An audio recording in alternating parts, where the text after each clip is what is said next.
जी स्वामी जी, आपके श्री चरणों मेरा प्रणाम, आप सभी को मेरा अभिवादन। स्वामी जी, आज हम ब्रेन को आगे लेके चलेंगे और स्वामी जी उस ब्रेन के बारे में समझेंगे, उसकी फंक्शनैलिटी कैसे है और कैसे स्वामी जी मेधाबटी और मेमोरी ग्रिड का इस्तेमाल करके हम ब्रेन फंक्शन को हेल्दी और हैप्पी रख सकते हैं। अब स्वामी जी ब्रेन के बारे में एक ऐसी बात है कि जो ब्रेन की फंक्शनल यूनिट है जिनको हम न्यूरॉन्स कहते हैं, स्वामी जी उनकी लाइफ जो है वो बड़ा अच्छी तो है, पर 14 साल की उम्र के बाद उनका डिवीजन होना बंद हो जाता है। और 14 साल तक आदमी का दिमाग सबसे ज्यादा तेज रहता है। सबसे तेज रहता है क्यों स्वामी जी? हर 14 साल के बाद एक सेकंड में 20 लाख इंफॉर्मेशंस को प्रोसेस करने की कैपेसिटी होती है हमारे ब्रेन में 14 साल की उम्र तक। हाँ स्वामी जी। और बाद में तो 14वीं करने में दिक्कत आती है। हाँ स्वामी जी, रोज के कुछ हजार, कुछ 10,000 न्यूरॉन स्वामी जी हम रोज के लूज कर रहे होते हैं, वो हम दोबारा रिकवर नहीं कर पाते। अच्छा, डीजनरेशन होता रहता है स्वामी जी, क्योंकि ब्रेन में 14 साल के बाद ऐसा कहा जाता है कि नए सेल्स नहीं बनते, तो जब तक 14 तक जितने इकट्ठे हो जाएं स्वामी जी, उन्हीं को हम जिंदगी भर लेके चलते हैं। और यदि कोई शीर्षासन करता रहे, गाय का घी खाता रहे, गाय का दूध पीता रहे। अब हमने क्या करना शुरू कर दिया, गाय का घी दूध आती है तो बंद कर दिया, हमने रिफाइंड ऑयल खाना शुरू कर दिया, और वो भी अनहेल्दी। फैट भी दो तरह के होते हैं, सेचुरेटेड और अनसेचुरेटेड। इसमें हेल्दी कौन सा होता है? अनसेचुरेटेड। अनसेचुरेटेड मुफा फूफा उसमें ठीक रहते हैं, बाकी फूफा फाफा सब गायब हो जाते हैं। तो जब जब तेल को, घी को उबालते हैं तो उसमें से सब अच्छे तत्व जो है नष्ट हो जाते हैं। वो खाली पहले एक फ्राइंग एजेंट और उसके बाद तो पॉइजन जैसा हो जाता है। ये सब गड़बड़ी हमारे खान पान में हमने की है। हमारा घी छोड़ा दिया, योग छोड़ा दिया, ध्यान छोड़ा दिया। ध्यान करने से ब्रेन अच्छा रहता है, वो गायत्री मंत्र पर रिसर्च करने से पता लगा है। ये हवन करने से ब्रेन अच्छा रहता है, उसमें जो घी डालते हैं सूक्ष्म होकर नैनो होकर के अपने पास में आ जाता है। सत्संग करने से, है ना, सत्पुरुषों की संगति करने से दिमाग अच्छा रहता है। बिन सत्संग विवेक न होई और संत कृपा गुरु कृपा बिन सुलभ न सोई। जी हाँ स्वामी जी, तो हमारे ब्रेन के अंदर लगभग 86 बिलियन सेल्स हैं स्वामी जी, जिनको हम ब्रेन सेल्स कहते हैं। और ब्रेन के अंदर स्वामी जी अब जो देख रहे हैं लेफ्ट हैंड साइड में, ये एक न्यूरॉन का हिस्सा है जिसको हम साइटॉन कहते हैं स्वामी जी, और इसकी जो पूंछ जैसी स्ट्रक्चर है स्वामी जी, इसको हम एक्सॉन कहते हैं। ये ही एक तरीके से वो बिजली के तार हैं जी जो देख रहे हैं स्वामी जी, जो अच्छा, ये इनका आकार ऐसा होता है? ऐसा आकार होता है स्वामी जी। तो ये जो स्ट्रक्चर है स्वामी जी, ये अच्छा एंटीना जैसा है तो? बिल्कुल स्वामी जी, ये इतने सारे एंटीना ऊपर लग रहे हैं और ये इकट्ठा करके मैसेज दूसरे सेल तक पहुंचा रहे हैं। और ये जो कनेक्टिविटी है स्वामी जी, इसी को हम स्नैप्स कहते हैं। जितने अच्छे ये स्नैप्स होते हैं, जितनी एक एक स्नैप्स की पावर होती है स्वामी जी, उतने ही इंटेलिजेंट। एक होता है स्नैक्स जो तुम खाते हो, अनहेल्दी स्नैक्स, ये अच्छे वाले स्नैप्स हैं। हाँ स्वामी जी, ये स्वामी जी अच्छे वाले स्नैप्स हैं। और अगर हम अच्छे स्नैक्स खाते रहें जो देसी घी से बने हो, तो स्वामी जी ये स्नैप्स भी मजबूत बने रहेंगे। तो इनके अंदर आप देखें स्वामी जी, अगर हम एक रेत के टुकड़े के बराबर ब्रेन सेल देखें, ब्रेन का सैंपल देखें, तो उसमें स्वामी जी लगभग 1 लाख तो होंगे न्यूरॉन, और स्वामी जी कम से कम 1 बिलियन मतलब 1 अरब होंगे सिनैप्स। बड़ा सूक्ष्म ताना बाना है। हाँ स्वामी जी, और आपस में बहुत अच्छे से कनेक्टेड रहते हैं। और 1 सेकेंड के अंदर स्वामी जी 1 लाख केमिकल रिएक्शंस इसके अंदर होती हैं, और लगभग 400 किलोमीटर पर आवर की स्पीड पर स्वामी जी ये इन्फॉर्मेशन ट्रैवल करते हैं। मतलब 1 सेकेंड के कुछ ही हिस्से में पूरे शरीर को 80-90 बार स्वामी जी वो इन्फॉर्मेशन पहुंचा सकती है। तो ये दिमाग को अच्छा रखना है तो अनुलोम विलोम, भ्रामरी, उद्गीत, मेधा इष्टि से हवन, गायत्री का जप, और सुबह सुबह गाय का घी, नारियल का तेल, तिल का तेल या बादाम रोगन खाने के लिए बोलते हैं ना, इसका भी ध्यान दिया करो। हाँ, ये जरूरी है। अच्छा, नहीं तो बादाम, अखरोट, मगज।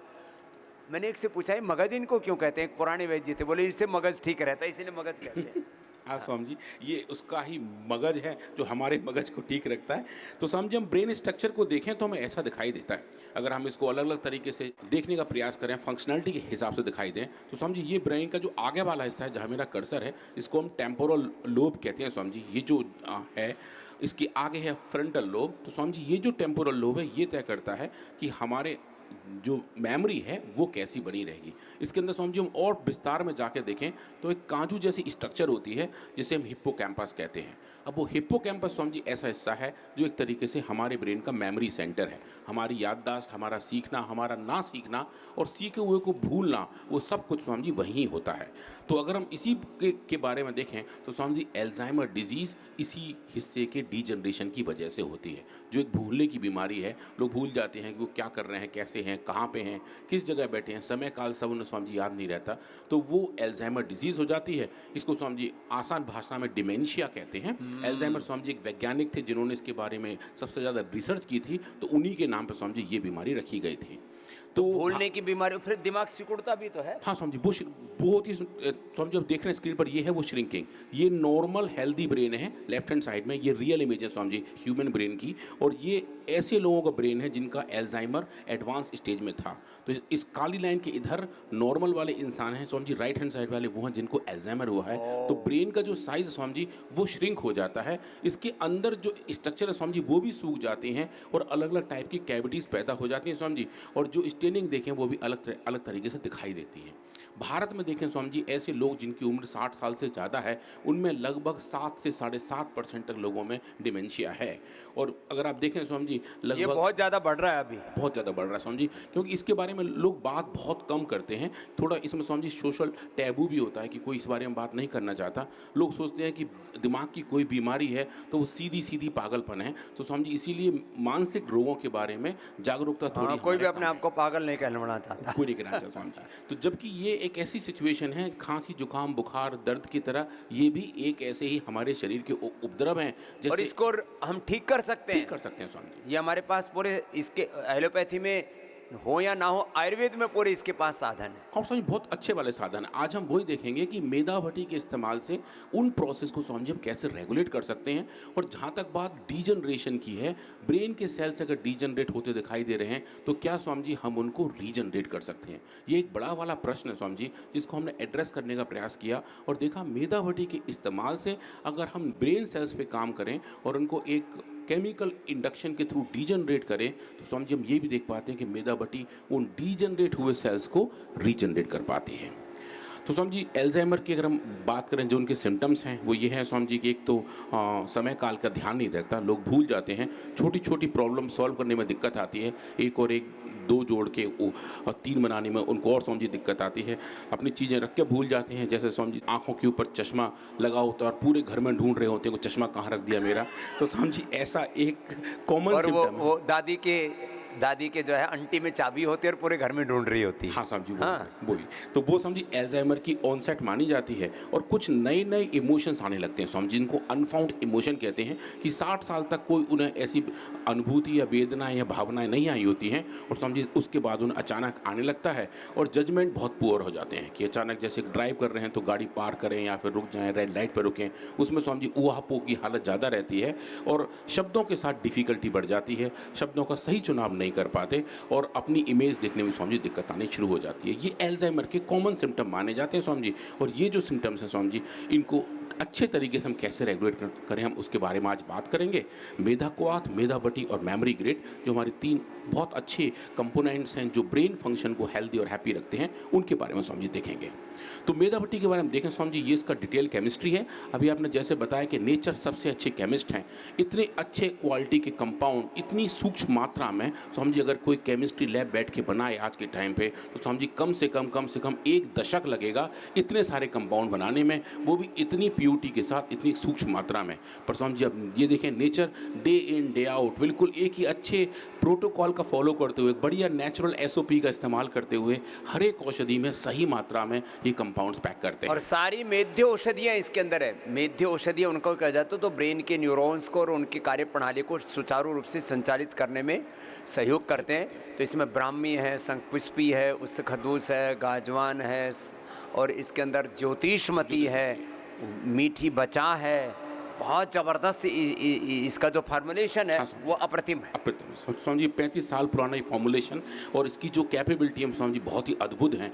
जिस एक्सपेरिमेंट में हम स्वामी जी मेधा भट्टी को ट्राई करते हैं उनके रेस्पॉन्स। ये तो अल्जाइमर का तो एक बता रहे हैं, अनिद्रा से लेकर के बीपी से लेकर के, स्ट्रेस से लेकर के, एंजाइटी डिप्रेशन से लेकर के, जितने पार्किंसन से लेकर के अलग अलग ऑटिज्म तक, ऑटिज्म पे सब तरह के रोगों में इसका उपयोग किया है। तो आज तो एक तरह का रिसर्च बता रहे हैं, इसके अनेक पहलुओं का पूरा वैज्ञानिक निरीक्षण परीक्षण किया गया और ये अप्रतिम औषधि के तौर पर है मेधावटी। तो सबसे पहले हमने कुछ एक्सपेरिमेंट किए, सेल लाइन ट्रायल किए। हमने अपने लैब में ब्रेन सेल्स को ग्रो किया, जिनको हम न्यूरोब्लास्टोमा सेल कहते हैं, न्यूरो 2A करके स्वामी जिनको कहते हैं। इन सेल्स को अगर हम एक टॉक्सिक कंपाउंड्स, एक केमिकल से इंड्यूस करें जिसका नाम है स्कोपोलामीन, तो स्वामी जी आप देखिए ये जो सेल्स हैं, इनकी ये जो स्ट्रक्चर है, जहाँ मेरा कर्सर है, जहाँ सिनेप्स बनते हैं, वो स्वामी जी कम होने शुरू हो जाते हैं। एक तरीके से जब जी केमिकल देते हैं तो ये स्वामी सेल ऑलमोस्ट गंजी जैसी बन जाती हैं। जैसे कि ये जो स्ट्रक्चर हैं, जो न्यूरॉइड हैं, जो नेचुरली होते हैं, वो स्वामी जी गायब हो जाते हैं। और ये एक तरीके से न्यूरोटॉक्सिटी का मेजरमेंट होता है कि ये जो न्यूरॉइड हैं स्वामी जी, इनके आउटग्रोथ इस केमिकल ट्रीटमेंट से खत्म हो जाते हैं। स्वामी जी अगर हम इन्हीं न्यूरॉइड आउटग्रोथ को देखें और उसके बाद इनको ट्रीट करना शुरू करें मेधावटी के साथ अलग अलग डोजेस पे, तो आप देखें स्वामी जी ये जो न्यूरॉइड के आउटग्रोथ हैं स्वामी जी, इनके अंदर एक अच्छा रीजनरेशन दिखाई देता है। अभी जो हम देख रहे हैं स्क्रीन पर स्वामी जी, ये तो एक स्कीमेटिक है, एक कार्टून तरीके से बनाया हुआ है, पर जो आप अगली स्लाइड में देखेंगे स्वामी जी, वो एक अच्छा रियल इमेज दिखाई देगा। तो और स्वामी जी ये जो है प्रोसेस जिसके बारे में बात कर रहा हूँ, ये जो न्यूरॉइड आउटग्रोथ है स्वामी जी, ये जो लंबे लंबे ब्रांचेस हैं, जितने लंबे ये होते हैं स्वामी जी, हमारा ब्रेन उतना ही अच्छा रहता है। तो ये देखें स्वामी जी, ये रियल इमेजेस हैं न्यूरो 2 सेल्स की, जिनको हमने इंड्यूस किया स्कोपोलामीन से। तो स्वामी जी कुछ तो सेल्स मर गए, जो कि एक्सपेक्टेड था, न्यूरोटॉक्सिटी आ गई, पर इन सेल्स के अंदर जो उनकी लेंथ थी स्वामी जी, वो कम हो गई। जो एक इंडक्शन है, जो एक इंड्यूस्ड न्यूरोटॉक्सिटी स्वामी जी, वो दिखाई देती है। और जब आप इनको ट्रीट करना शुरू करते हैं मेधावटी से 30 माइक्रोग्राम या फिर 10 माइक्रोग्राम, तो स्वामी जी अब देखें डोज डिपेंडेंट तरीके से एक तो सेल्स का नंबर बढ़ जाता है, नंबर ऑफ न्यूरॉन जो मर गए स्वामी जी वो मरने से बचते हैं। और जो अच्छी वाली बात है स्वामी जी, जो उनकी न्यूरॉइड आउटग्रोथ है स्वामी जी, वो भी डोज डिपेंडेंट तरीके से बढ़नी शुरू हो जाती है। ये पहली फाइंडिंग थी स्वामी जी। अगर आप देखें किसी भी पैथी की शायद कोई और मेडिसिन में ऐसी कैपेबिलिटी हमें नहीं दिखाई देती है कि हम इन सेल्स को मरने से बचा रहे हैं और ऐसे प्रोसेस जो न्यूरॉन फंक्शंस को हेल्दी, हैप्पी और स्ट्रॉन्ग रखते हैं स्वामी जी, उसका भी हम रीजनरेशन कर पा रहे हैं। तो न्यूरोनल ये जो है एक बहुत बड़ी बात है, जो आजकल बात हो रही है लॉन्गिविटी की, एंटी एजिंग की। तो लॉन्गिविटी आपके ब्रेन सेल्स की, आपके ब्रेन सेल्स की एजिंग, तो ये एजिंग के लिए, लॉन्गिविटी के लिए पूरी दुनिया में जो बात चल रही है उसमें आयुर्वेद श्रेष्ठतम है, ये प्रमाण के साथ आपको बताया। हाँ स्वामी जी, और ये जो कारण है हमें दिख रहे हैं कि सेल्स मरने से बच रहे हैं, उनकी ग्रोथ बेटर हो रही है, वो क्यों हो रहा है स्वामी जी? अगर वहाँ भी जाकर देखें तो हर एक न्यूरॉन स्वामी जी एक ग्रोथ फैक्टर को सिक्रीट करता है, जिसको हम BDNF कहते हैं, और स्वामी जी NFG कहते हैं, neuron growth factor. Swami ji हमने उस ग्रोथ फैक्टर का RNA का लेवल नापा और देखा जीन एक्सप्रेशन के लेवल पर वो ग्रोथ फैक्टर कितने जनरेट हो रहे थे जब आप उन्हें इंड्यूस कर रहे हैं एक टॉक्सिकेंट के साथ। और स्वामी जी जब इसको आप ट्रीट कर रहे हैं मेधावटी से, तो ये जो ग्रोथ फैक्टर जो स्वामी जी नॉर्मल थे उसके मुकाबले लगभग 6 गुना बढ़ गए थे। जो स्वामी जी एक बड़ी वाली बात थी कि न्यूरॉन्स की नई ग्रोथ के लिए जो ड्राइव, जो मैसेज, जो प्रोसेस नेचर फॉलो करती है स्वामी जी, उसको ये औषधियाँ जाके अच्छे तरीके से अप रेगुलेट कर देती हैं और वो अप रेगुलेशन हेल्प करता है इन सेल्स को रीग्रो होने में, रीजनरेट होने में, इनके प्रोसेस को रिकनेक्ट होने में। तो ये समझिए एक अच्छी वाली चीज़ हमें देखने को मिली और इस फाइंडिंग को लेके हम आगे गए और समझिए फिर हमने काम किया एनिमल्स के ऊपर और चूहों के अंदर समझिए इसी टॉक्सिकॉन को दिया, स्कोपोलामीन को दिया और समझिए उसको देने के बाद इन एनिमल्स की मेमोरी के बारे में हमने टेस्ट किया कि इनकी मेमोरी कितनी है, वो कहीं इम्पेयर तो नहीं हो रही, और अगर हो रही है तो क्या हम उनके बिहेवियर से, उनके व्यवहार से, उनके लर्निंग एंड मेमोरी के तरीके से उसको मेजर कर सकते हैं, और कर सकते हैं तो क्या समझिए मेधावटी उसको भी ठीक कर सकती है। तो समझिए ये वाले हमने काम किए और कुछ एक स्पेसिफिक एक्सपेरिमेंट लगाए जिसको समझिए मोरिस वाटर मेज कहते हैं। एक समझिए एक तरीके से भूल भुलैया जैसा होता है, ये पानी से भरा हुआ होता है और लगभग समझिए 2 मीटर के व्यास का एक टब होता है जिसके अंदर हम 4 अलग अलग हिस्सों में इसको मार्क कर देते हैं और इसमें समझिए फिर हम चूहों को छोड़ते हैं और चूहों को तैरना सिखाते हैं, जब वो तैरना सीख जाते हैं फिर स्वामी जी एक टास्क देते हैं उनको, एक छोटा सा प्लेटफॉर्म बना देते हैं पानी के अंदर और चूहों को उसमें छोड़ते हैं और देखते हैं कितना टाइम उनको लगता है उस प्लेटफॉर्म तक पहुंचने में। चूहे स्वामी जी वैसे अच्छे तैराक होते हैं, बहुत बढ़िया तैरते हैं वो, लेकिन उनको बीच में रेस्ट करने में आनंद आता है तो वो अपना प्लेटफॉर्म ढूंढ लेते हैं।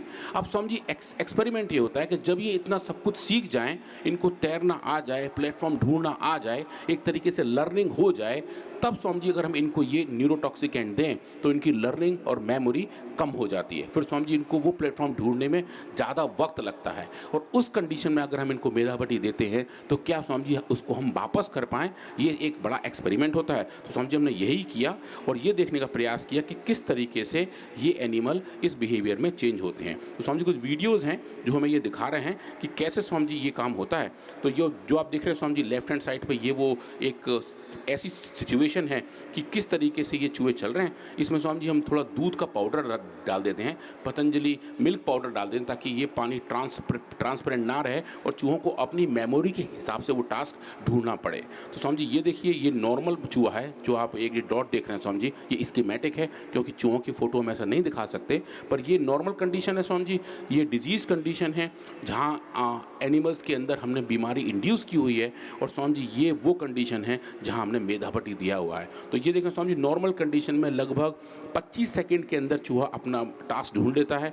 डिजीज़ कंडीशन में स्वामी जी कई मिनट तक वो बेचारा घूमता ही रहता है, उसे अपना टास्क नहीं मिल पाता। और जब आप इसको स्वामी जी देते हैं मेधावटी तो आप देखें स्वामी जी जो काम पहले 25 सेकंड में हो रहा था अब वो 22 सेकंड में भी बीमारी के कंडीशन के बावजूद स्वामी जी हो जाता है। स्वस्थ चूहे से भी ज़्यादा अच्छी मेमोरी हो गई। हाँ स्वामी जी, और वो कंफ्यूजन नहीं है स्वामी जी। और एक जो अच्छी वाली बात है, जो दिशा के बारे में डायरेक्शंस हैं, जो सेल्फ अवेयरनेस है कि मैं कहाँ हूँ, वो स्वामी जी बहुत अच्छा दिखाई देता है। ये देखें स्वामी जी, ये डिजीज़ वाला चूहा अभी भी घूम रहा है, बाकी सब चूहे स्वामी जी अपने टास्क पे पूरे टाइम पे पहुँच चुके हैं। तो ये बता रहे हैं कि जो एस्केप लेटेंसी है, मतलब बचने के लिए जो टाइम चाहिए वो कितना ले रहे हैं, वो स्वामी जी मेधावटी के ट्रीटमेंट से डोज डिपेंडेंट तरीके से स्वामी जी ठीक होना शुरू होता है। इसको अगर हम सिर्फ क्वान्टिफाई करें और ये जाल के तौर पर देखें तो स्वामी जी ये नॉर्मल कंडीशन है जहाँ आप देख रहे हैं लेफ्ट हैंड साइड में ये डिजीज़ कंडीशन है और ये स्वामी जी आप देखिए मेधावटी के ट्रीटमेंट से जो उसका पूरा पाथ है, जिस रास्ते से होके एनिमल गया है, वो आप स्वामी जी देख सकते हैं। इसको स्वामी जी हम क्वांटिफाई करके देखें और पाएं कि जो कॉग्निटिव डिसफंक्शन है वो स्वामी जी मेधावटी की वजह से ठीक हो जाते हैं। इनकी तैरने की स्पीड देखें स्वामी जी वो भी बड़ी अच्छी हो जाती है। बीमारी की वजह से स्वामी जी इनकी स्पीड जो कम हो गई थी स्वामी जी, वहाँ भी एक अच्छा रिकवरी दिखाई देता है और ये भी डोज डिपेंडेंट के साथ साथ टाइम डिपेंडेंट तरीके से, क्योंकि स्कोपोलामीन ये डैमेज पैदा करने में लगभग 28 दिन लेता है। तो स्वामी जी आप देखें कि जैसे जैसे डैमेज पैदा कर रहे थे वैसे वैसे स्वामी जी स्पीड कम हो रही थी और स्वामी जी आप देखें जब वो मेधावटी का सेवन कर रहे थे इस टॉक्सिकेंट के बावजूद तो स्वामी जी उनकी स्पीड अच्छी हो गई और जो नॉर्मल चूहे थे स्वामी जी लगभग वैसे ही रिस्पॉन्स हमें यहाँ देखने को मिला था।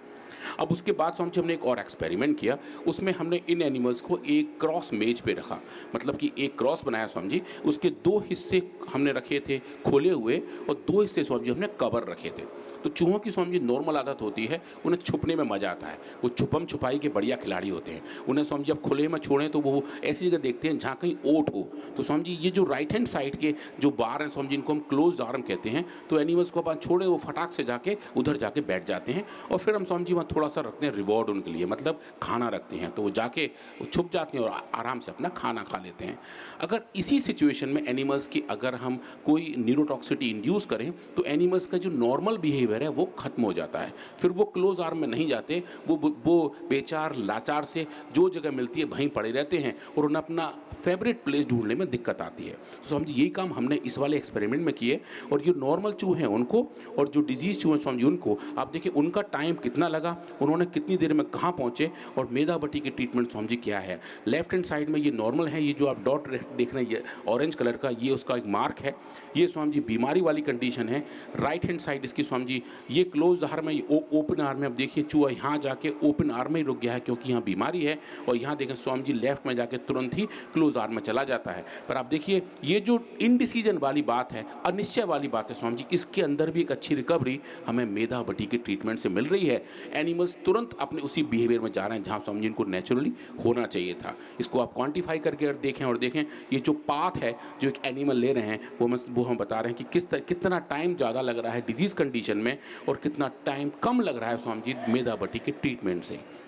तो हमें ये दिख रहा है कि जो बिहेवियर चेंजेस हैं, जो कॉग्निटिव चेंजेस हैं, वो इन एनिमल के अंदर कैसे आ रहे हैं। इसका स्वामी जी फिर हम और तरीके से भी क्वांटिफाई कर सकते हैं कि एक क्लोज आर्म में कितने सेकंड उन्होंने बिताए, कितना टाइम वहाँ पहुँचने में लगा, और ये सब स्वामी जी एक तरीके से बिहेवियर मेजरमेंट हैं। पर अच्छी बात यह है कि ये फाइंडिंग सिर्फ एक सिंगल एनिमल की नहीं है स्वामी जी, हर एक ग्रुप में 10-10 एनिमल हैं और ऐसे हमारे पास 8 ग्रुप हैं। तो ये पूरी 80 एनिमल की जो स्टडी है उसमें हम देख रहे हैं कि डोज डिपेंडेंट तरीके से और टाइम डिपेंडेंट तरीके से स्वामी जी पूरे पॉपुलेशन में एक सही रिस्पॉन्स दिखाई देता है। मेधावटी के सेवन से इन सब चूहों का वैसा ही रिस्पॉन्स हो गया जैसा स्वामी जी नॉर्मल कंडीशन में होना चाहिए था। अब जो लास्ट में एक बहुत क्रिटिकल वाली बात है स्वामी जी, जिसको लेके लगभग हर एक न्यूरो साइंटिस्ट पूछते हैं कि भाई क्या ये पैरामीटर आपने नापा, और स्वामी जी वो पैरामीटर है एसिटाइल कोलिन ईस्टरेज एंजाइम की एक्टिविटी। स्वामी जी हमारे ब्रेन फंक्शन में न्यूरो ट्रांसमीटर्स हैं, मतलब एक न्यूरॉन दूसरे न्यूरॉन को जो सिग्नल दे रहा है स्नैप्स के थ्रू, वो स्वामी जी केमिकल के थ्रू दे रहा है जिसको हम एसिटाइल कोलिन कहते हैं। डोपामिन भी स्वामी जी उसी में ही आता है। तो अगर वो जो केमिकल है उसको भी च्यू करने के लिए, उसको भी कट करने के लिए नेचर ने स्वामी जी कुछ बैलेंसिंग की हुई है। उस च्यू करने की जो वो कैंची है, जो एंजाइम है स्वामी जी, वो है एसिटाइल कोलिन ईस्टरेज। उसकी अगर एक्टिविटी बढ़ जाए तो न्यूरॉन के फंक्शंस कम हो जाते हैं। तो स्वामी जी हमने देखा डिजीज कंडीशन में इन एनिमल के ब्रेन के अंदर हमने ब्रेन आइसोलेट किए, उसके अंदर उनका लाइसेट बनाया और इस एंजाइम की एक्टिविटी देखी। तो अब देखें स्वामी जी, जब हमने बीमारी इंड्यूस की थी तो स्वामी जी ये एस्ट्रेज एक्टिविटी बढ़ गई थी, लगभग 2.5 गुना तक ज़्यादा बढ़ गई थी। और ये बढ़ी हुई एक्टिविटी आप देखें स्वामी जी बहुत सुंदर तरीके से मेधावटी के ट्रीटमेंट से बिल्कुल नॉर्मलाइज हो गई और वैसी हो गई स्वामी जी जैसे कि नॉर्मल होना चाहिए था। तो ये एक बड़ी वाली बात थी स्वामी जी। इसके साथ साथ जो ऑक्सीडेटिव स्ट्रेस है वो भी हमने नापे और देखे कि जो मार्कर्स हैं स्ट्रेस के वो कम हो रहे हैं। और फाइनली स्वामी जी जो उनकी हिस्टोपैथोलॉजी हमने की, ब्रेन को आइसोलेट करके स्लाइस बना के स्वामी जी देखा, और ब्रेन के अंदर जो न्यूरॉन्स की डेंसिटी है, जो न्यूरॉन की फॉर्मेशन है, जो नॉर्मली स्वामी जी नेचुरली ऐसी होती है, और आप यहाँ देखें स्वामी जी ये फट गई है बीमारी की वजह से, दूर दूर हो गई है। ब्रेन का पूरा स्ट्रक्चर, कैरेक्टर, उसका पूरा कार्य प्रणाली, उसको पूरा का पूरा 100% हर एंगल से उसको इवेल्युएट करते हैं, तब जा कर के कोई अनुसंधान पूरा होता है। तो अंदर डीपली उसका पूरा जो इफेक्ट हो रहा है, उसका कारणकारी सिद्धांत, मोड ऑफ एक्शन, दवाई कैसे काम कर रही है, कोई इसके नुकसान तो नहीं है, सारी चीज़ों का मूल्यांकन करते हैं। हाँ स्वामी जी। और यहाँ आप देखें हिस्टोपैथोलॉजी में स्वामी जी जो डेंसिटी है कि एक यूनिट एरिया में कितने ज़्यादा न्यूरॉन्स हैं जो स्वामी जी कम हो गए थे बीमारी की वजह से, इंडक्शन की वजह से, वो स्वामी जी अब देखिए बहुत अच्छा रीजनरेशन यहाँ में दिखाई दे रहा है, जो हमें बता रहा है कि मेधावटी के अंदर ऐसी कैपेबिलिटी है। अभी तक तो मॉडर्न मेडिकल साइंस में बोला जाता था कि ब्रेन के सेल्स को रीजुविनेट आप कर ही नहीं सकते। पर स्वामी जी अब आप ये भी मॉडर्न मेडिकल साइंस ही है, क्योंकि हम उन्हीं साइंस टूल को यूज़ करके दिखा रहे हैं कि आयुर्वेदिक औषधियों में स्वामी ये कैपेबिलिटी है कि ये सेल्स रिकवर हो सकते हैं। और समझिए ये क्वांटिफिकेशन जो आप देख रहे हैं स्क्रीन पर कि एक 100 माइक्रोन के एरिया में कितने न्यूरॉन्स हैं, ये नॉर्मल नंबर है समझिए लगभग 200 के आसपास हैं। और आप देखें समझिए डिजीज कंडीशन में ये 50 से भी कम रह जाते हैं समझिए। और एक अच्छा रीजनरेशन हमें मेधावटी के ट्रीटमेंट से दिखाई देता है समझिए। और ये फाइंडिंग हम लेके थोड़े डरते डरते लेकिन समझिए आगे गए, और एक बड़ा जर्नल है मॉलिक्यूलर न्यूरोबायोलॉजी जो न्यूरो साइंस की बायोलॉजी के बारे में समझिए पब्लिश करता है समझिए, वहाँ इसको लेके गए। मेधावटी के नाम से छापा, मेधावटी के नाम छप गए स्वामी जी के neuro protection bye poly herbal medicine Divya मेधावटी against cognitive impairment Swami ji. तो हमने पब्लिश किया और ये एक अच्छी एक्सेप्टेबिलिटी के साथ है स्वामी जी। इस जर्नल के रिव्यूअर्स तक के जो कमेंट थे वो स्वामी जी बहुत ही जोरदार थे। उन्होंने बहुत बिल्कुल मुक्त कंठ से इस रिसर्च की प्रशंसा की और कहा कि आयुर्वेदिक औषधियों के ऐसे अप्रतिम अनुभव जो हम यहाँ उसमें पब्लिश कर रहे हैं वो बहुत जोरदार हैं, और जो कैपेबिलिटी इन मेडिसिन की स्वामी जी वो बहुत ही अच्छी है। चलिए बहुत बहुत धन्यवाद। तो आज आपको देखो एक नई बात बताई कि जो बाकी तो स्किन के, लीवर के, किडनी के, लंग के, थायराइड के, पेनक्रियाज के सेल्स रिजुविनेट होते ही हैं, ब्रेन के सेल्स भी रिजुविनेट होते हैं, उनकी पूरी फंक्शनिंग अच्छी होती है। इसको पूरे रिसर्च के साथ